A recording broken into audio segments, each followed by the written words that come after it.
This is number 41 and 42. 41 I do part C and D, and for 42 part D.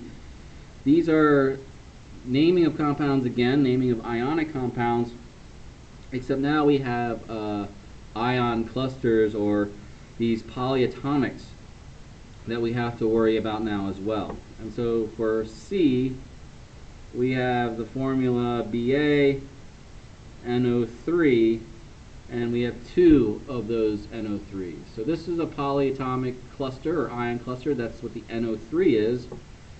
And so if we look up barium on the periodic table, this is a group 2A metal, so it always has a +2 charge. That means that each one of these NO3s must have a -1 charge. And so if we first start with the metal, just like before, just as it appears on the periodic table, we have barium. And now we have to identify the NO3. NO3 is nitrate. And that is the name for part C, barium nitrate. Again, since the metal is a definitive metal in the sense that it always is going to have a +2 charge, since it's a group 2A metal, that means we don't need to use the stock system or Latin system. We know the formula based on the fact that barium is +2 and nitrate is -1, again canceling out the charges. Part D starts with Pb, and then we have C2H3O2, and we have 2 of those. Now I brought this point up because this polyatomic can be written in another way. Tro prefers to use this way of writing this particular polyatomic.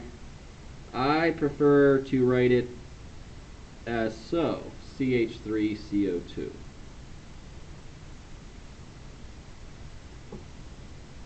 So on that nomenclature sheet I posted on Blackboard, this is how that particular ion cluster is written on that piece of paper.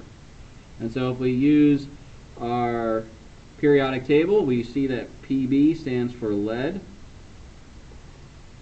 Lead is a transition metal, and so because of that fact, it doesn't have a definite charge, so we have to specify using the stock system what that charge is. And if we use our nomenclature sheet, CH3CO2 is acetate. Acetates always have a -1 charge, so that means our lead must be +2.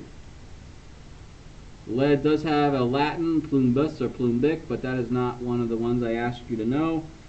So you could either answer this by lead 2 acetate or plumbus acetate would also be acceptable if you're using the Latin root. 42, part D, is looking at FeOH3. And so again, we have a metal and a ion cluster. In this case, OH is our ion cluster. We start with writing our metal first. This would be iron. Iron is a transition metal, so we need to indicate what type of charge is present on the iron using a Roman numeral. OH stands for hydroxide. Hydroxide always has a -1 charge. You can remember that because sodium hydroxide is always NaOH +1, and then OH is -1. So that means our iron must be +3. So iron 3 hydroxide. Iron is a transition metal that I asked you to know the Latin root as well. This would be ferric hydroxide. Using the Latin root, again, the IC is indicating that higher charge state of iron. Iron can be +2, which is ferrous, or +3, as in this example, and is ferric. That's parts of 41 and 42.